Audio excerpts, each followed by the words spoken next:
Hey there, my name is Chelsea, and if you are new here and have not met me yet, I am a national board certified health and wellness coach. I focus on health, wellness, and self-love, but enough about me. Let's talk about the No Motivation series. I'm speaking a little fast because we have a lot to cover today in a little bit of time because I want to make this juicy, but also something that you'll be willing to sit here and watch for 10 minutes because I can get pretty geeked out on these things. So the No Motivation series, if you are new here, it is a 10-week series to teach you the skill set of staying on track with a behavior change. When you're changing your life, it's not easy, and a lot of times we think that it is our fault, specifically our fault, that we're not able to achieve the goals that we set for ourselves. But in reality, there's so much more that we need. We need a skill set, we need accountability, we need support, and we don't always see that side of things, and we end up being hard on ourselves. And anyway, I could go on forever about that, but that's not what we're here for. If you want to learn more about the No Motivation series, I will link the first episode, and then you can catch up to us as you, if you're interested, if it's something that you are interested in hanging around for. But in the meantime, let's get to week 7 of the No Motivation series.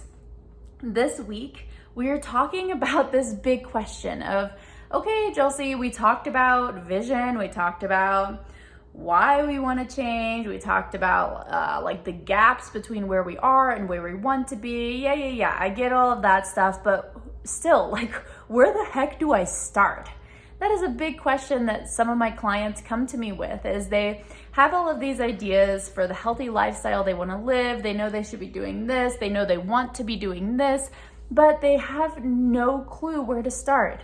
And I've definitely been there too. And if it weren't for years of education and training and actually coaching individuals, I would not know where to start either. And I totally feel you on that. So I'm going to address that question in today's video, and I'm going to, of course, make it juicy and brief per usual, as brief as I can. Sometimes I ramble, but bear with me. If you have any questions, if I move a little too quickly or there's something you want more clarification on, please let me know in the comments below or send me a message on Instagram. If you send me a message on Facebook, I probably won't respond because I don't check Facebook very often. But if you send it to me on Instagram, I will respond, and I would love to hear what's going on for you.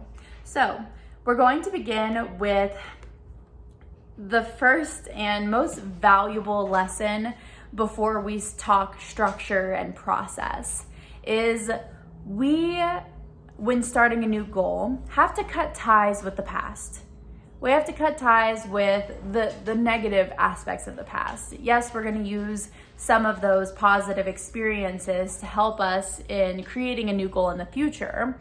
But as far as I can't do this, I've never been the type of person to insert thing here, whether it's eating right or exercising, or I've never been able to do that before. Those titles that we give ourselves, those labels, they really hold us back when it comes to achieving our goals.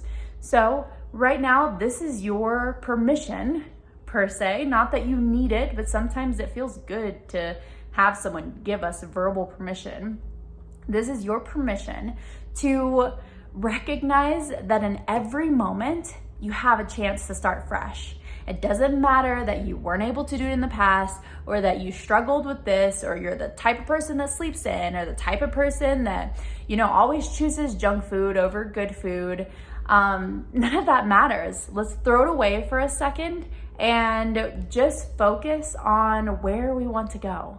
So that's the beginning of the goal setting process, is just letting go of those past labels that you gave yourself and identified yourself as, and move forward. Next is, again, going with cutting those ties, is having a growth mindset. So just because I wasn't this way before doesn't mean that I can't be this way now. We can learn so many things. Our minds are so powerful, and we are more than capable of making basically any change we want to make in our lives, especially when it comes to health and wellness, and especially if you have a guide and you do your homework. So making sure that you have a growth mindset. If you don't know what that is, I highly recommend Googling it, or I might have a video on it. I'll link it below if I do. And if I don't, and you ask me in the comments, I might make one about it. We'll see. Anyway, next. So after you made sure you have your growth mindset, you cut ties with yesterday and the past versions of yourself and met yourself at the place you're at today, right now, right in this moment, because we start where we are. That's what we do. Then we work on the other videos that we've gone through already. So we develop our vision of what we want our ideal life to look like, or our ideal health situation. We develop our why. Why is that our vision? Why do we want to see those changes? We develop discrepancy, which is another episode that we have, which is the gap between where you are now and where you want to be. And I'm not going to go into too much detail for those, because there's videos before this one, if you've been following along, or if you want to go back to them, that take you through those processes. So start with those: your why, developing discrepancy, and your vision. Next, we take your vision and we look at what is most energizing and most important to you right now. So it's great if they fall into both categories. If it is something that your doctor says like, hey, you need to fix this right now, or XYZ, and those XYZ things aren't sounding very good, then we can move into the importance. What is most important to focus on right now? But the juicy sweet spot is what is most important to me right now, and what also gives me the most energy to work on right now. As in, like, it's kind of exciting and I kind of want to see where it goes and give it a try. So ask yourself those two things when you look at your overall vision of the healthy lifestyle that you want to be living: energy and priority. After that, you're going to break that down even further into a SMART goal. So from that, you might get a lot of like things here and there, whatever's most important, break it down into like the absolute most important thing. And we're going to turn that into a SMART goal. If you aren't aware of how to make SMART goals, I'll probably link something in the description. I'm not going to go too much into detail with that. And also, this is just a general outline. If that doesn't work for you, then that's totally fine. There's other ways to create behavior change that don't actually involve goals. I know, crazy, right? But that's when you get into either doing your own research or hiring a coach that is able to adapt and flex to exactly what you need. Maybe you're not the goal type of person. Okay, well, let's figure out what really lights you up and gets you excited and motivated to do the work. And sometimes that's not goals, but for this video, it is goals. So a SMART goal is a goal that is specific, it is measurable, you have a way to track it, it is attainable, it is realistic, and it's timely. It is attainable, relatable, and timely. And again, do your own research on the SMART goals, because this is just an outline of the structure, the process of making a behavior change. After you have your goal, of course, make sure you have a way to track it, because tracking your progress is so incredibly important. One, it fills you up with dopamine every time you mark off, yes, I did that today.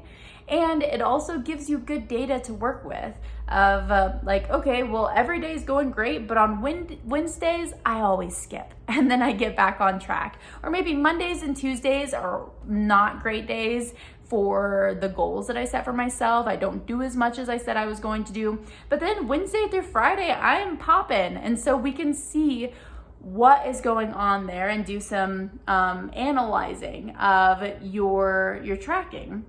It also shows like your progress on your goal and how quickly you are expected to reach it. And again, working with a coach is a really great way to do this. If that's not something for you right now, just looking it up, doing your research. Yeah, you can learn so much just by looking things up.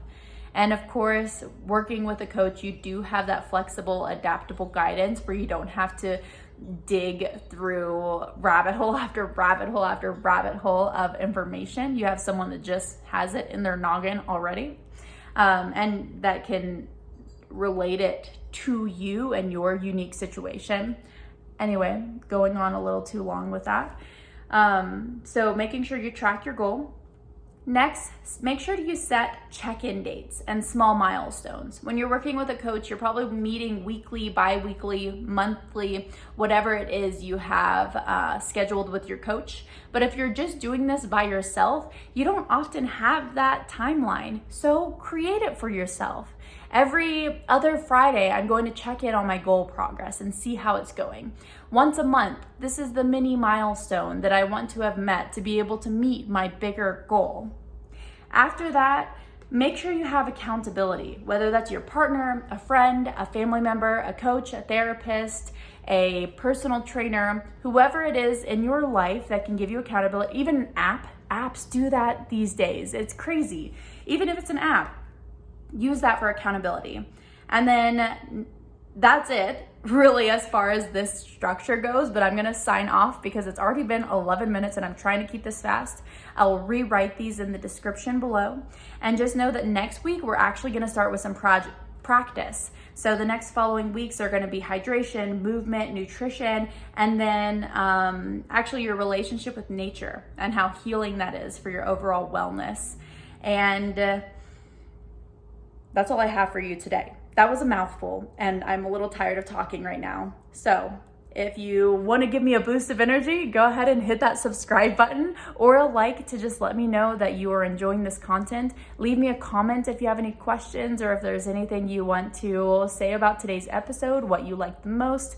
And again, if you have any questions, really the easiest way to connect with me is on Instagram. My Instagram is @lovewithjels, and there you can see what's going on in my life, whatever trainings that I post there, and inspirational la-di-da things. And yeah, that's all I have for you today. So I hope you enjoy the rest of your day. This, again, was week 7. Where the heck do I start?